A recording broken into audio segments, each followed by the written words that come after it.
Parlons à présent du travel ban. Le Mali et le Burkina imposent les mêmes conditions et exigences aux ressortissants américains. Après le Niger, les deux autres pays de l'AES, le Burkina et le Mali, ont décidé d'imposer la réciprocité dans les restrictions de délivrance de visas aux ressortissants américains.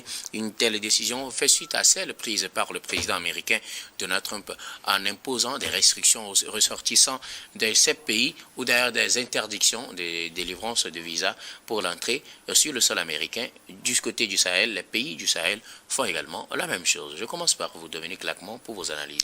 Oui, c'est de bonne guerre. Hein. Moi, je pense que c'est vrai, il faut oser. Il faut oser. Lorsque vous êtes ridiculisé, il faut prendre des décisions. Mais c'est vrai qu'avec l'arrivée de Donald Trump pense que l'Amérique n'est qu'un territoire où tout le monde a besoin nécessairement. Vous avez vu ces mesures restrictives à l'endroit de plusieurs pays africains. C'est une moquerie à l'endroit du continent dans les mesures prises par Donald Trump. Mais l'autre chose que Donald Trump oublie, c'est que c'est les Noirs qui ont construit cet État qu'il est venu trouver là, et ces Noirs sont africains. Il ne peut pas aujourd'hui croire que ces mêmes Noirs ne peuvent pas avoir accès à l'Amérique. Donc, je pense que ces mesures au niveau de l'AES sont de bonnes mesures. Aujourd'hui, on a quitté de l'économie ghanéenne où j'ai parlé qu'on nous voulons aller à une intégration africaine. Est-ce que nécessairement, qu'est-ce que nous allons chercher au niveau de ces États qui nous imposent des traitements inégaux? Vous savez, quand quelqu'un quitte aujourd'hui pour aller aux États-Unis, c'est la croix et la bannière. Mais quand un Américain veut rentrer dans un pays africain, on dirait un patron qui arrive, il n'a aucun problème pour traverser la frontière, pour prendre son billet, et même pour avoir le visa, c'est sur place. C'est sur place. Donc, vous voyez, donc je pense qu'il faut ici, les Américains pensent que non, ils n'ont plus besoin des Africains, mais je pense que nous devons également prendre ces mesures-là pour les contraindre de rentrer en Afrique. Ils font les affaires. Nous sommes un continent où nous avons beaucoup de richesses, et c'est sur notre continent, ils viennent faire les affaires. Vous voyez les grands entrepreneurs américains, ils ont des entreprises, d'accord, au niveau, ils ont des entreprises dans nos États qui transforment, qui exploitent nos ressources et qui les amènent vers l'Europe. Je pense qu'il faut n'est pas seulement arrêter au niveau des visas ou des trucs, il faut prendre des mesures plus conséquentes, c'est-à-dire que imposer à ces entreprises, même si nous n'avons pas la technologie pour pouvoir transformer localement, que ces entreprises puissent transformer nos produits sur notre propre continent. Et comme ça, on va essayer d'égaliser les rapports de force. Mais aujourd'hui, même si, comme il l'a dit, à l'état actuel, si on veut évaluer les mesures prises par ces trois pays, quelles sont les personnes aujourd'hui qui ont besoin de l'autre? Il faut voir. Je pense que c'est plus penchant vers du côté de l'AES. Vous savez, ces États aujourd'hui, qu'est-ce qu'ils nous vendent comme le mérite? Ils ont la technologie, ils ont le savoir. Donc, on a besoin d'eux pour avoir un transfert de la technologie. Mais et c'est pour ça, c'est parce qu'ils se disent que leurs États sont arrivés à un niveau de développement spectaculaire où sûrement qu'ils n'ont pas besoin de nos pays, mais ce qu'ils font, ce qu'ils rêvent. Mais si nous, Africains, nous organisons mutuellement, mais dans 50 ans, il y aura un revers. Nous, on va imposer ici, si les Africains, nos dirigeants mettent des politiques de développement en place, mais un jour, ces Américains-là finiront par chercher l'Afrique. Parce que nous avons la richesse, nous avons la ressource minière. Quand on veut évaluer les richesses continentales, je pense que c'est l'Afrique seule qui renferme beaucoup de richesses. Et toute la technologie qui est mise en place en Europe utilise les ressources minières africaines. Donc, ils ont plus besoin de l'Afrique. C'est nous qui avons la matière première. Si nous ne les donnons pas, mais c'est là, ils ne vont pas évoluer. Mais la question est que si nous ne donnons pas la matière première, là, nous allons vivre de quoi? Mais c'est cette question qu'il faut régler au niveau local. Parce que nous avons la matière première. La matière première n'est pas consommée à l'état brut. Il faut la transformer. Elle est commercialisée. Et voilà, il faut la transformer. Et si nous ne les vendons pas pour qu'on ait encore des moyens nous allons rester avec notre matière brute, on n'aura rien. Maintenant, il faut que les États, les dirigeants mettent des projets où il faut former des jeunes, d'accord? Mais je pense qu'à ce moment-là, et pour trancher, il faut qu'on puisse jouer à une intelligence, d'accord? Comme on l'a dit, à l'intelligence économique, on essaie de temporiser pour en former les jeunes.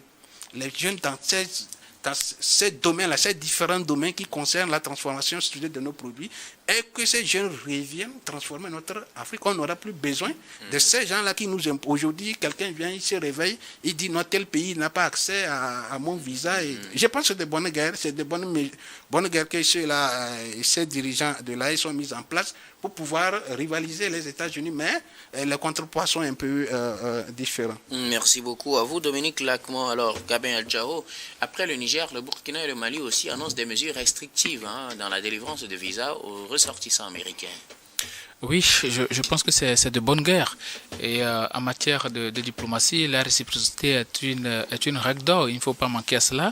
Et déjà, quand un pays vous traite comme moins que rien, quand il y a une sorte de marginalisation de la part des États-Unis de Donald Trump, quand il y a une sorte de manque de respect, je pense qu'il va falloir opposer la même chose à ces Américains-là, parce que j'ai l'impression que Donald Trump pense que c'est juste nos pays qui ont besoin des États-Unis et non le contraire, parce que bon, il voit juste ce que la diaspora africaine aux États-Unis apporte en termes de devises à nos pays, et bon, il se dit que bon, voilà, il peut tout faire, il peut manquer de respect à nos pays comme cela se doit, sans pour autant peser tout ce qu'ils viennent faire en Afrique. Donc à un moment donné, je pense que il va falloir lui répondre du tic au tac, c'est ce que ces pays-là ont fait, et je pense que cette question de travel ban, ce n'est pas que le Niger, le Burkina et le Mali, c'est pratiquement beaucoup de pays en Afrique, et il va falloir véritablement réagir, mais de manière collégiale, pour que les États-Unis sachent réellement qu'il y a quelque chose qui est en train de se passer, parce qu'il ne faut pas accepter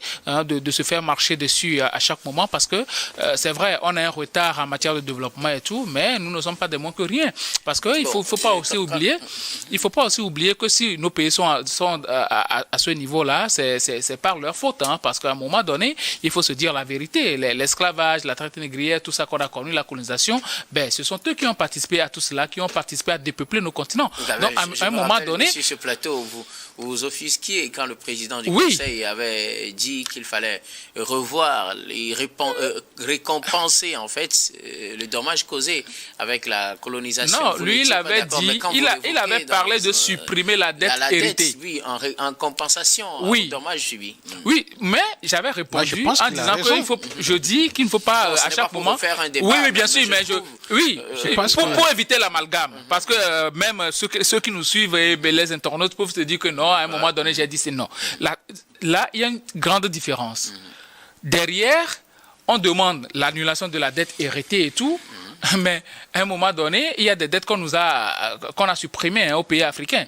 Donc, il ne faut pas à chaque moment rester là, pleurnicher sous nos sorts. Et j'avais dit que ce n'était pas le rôle d'un chef d'État que de dire cela, c'est beaucoup plus le rôle à des sociétés civiles. Donc, je passe. Mais la réalité est que nos pays ont été dépeuplés par ces mêmes pays-là qui ont profité des bras valides, des main-d'œuvre de nos bras valides. Donc, à un moment donné, je pense qu'il va falloir opposer cela aux Américains, et c'est compte tenu des rapports entre États.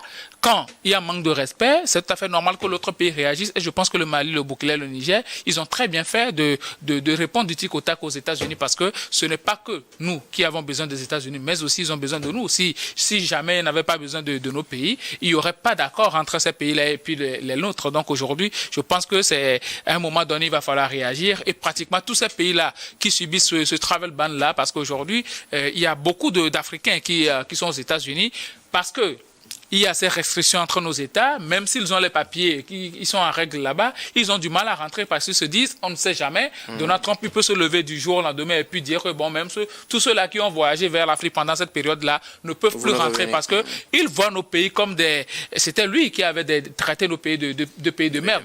Donc à un moment donné, ce monsieur-là n'a aucun respect pour nos pays. Lui, il est en train de gouverner pour sa patrie. S'il pense que tout ce qu'il fait est bon pour son pays, les États-Unis, alors nous aussi, nous allons agir en conséquence de cause, parce que nous, on ne va pas permettre à ce que les Américains viennent en Afrique tout le temps et sans visa même, comme ils veulent, mais quand nous devons voyager, ça devient problème. On nous traite de tous les noms d'oiseaux. On ne va plus accepter cela. Je pense que les pays de l'AES ont très bien fait et pratiquement tous les pays qui ont subi ce travel ban-là doivent agir en conséquence de cause. Il ne faut pas toujours être là en train de jouer de la diplomatie avec Donald Trump. Il n'aime entendre que le langage de la force. À un moment donné, il faut lui opposer la force.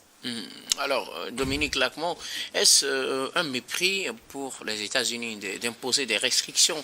Je pense que dans les normes, chaque pays est libre de poser les conditions d'accès à son territoire. Est-ce que ce n'est pas aussi exagéré parfois que les Africains le prennent personnellement quand un pays impose des restrictions de visa?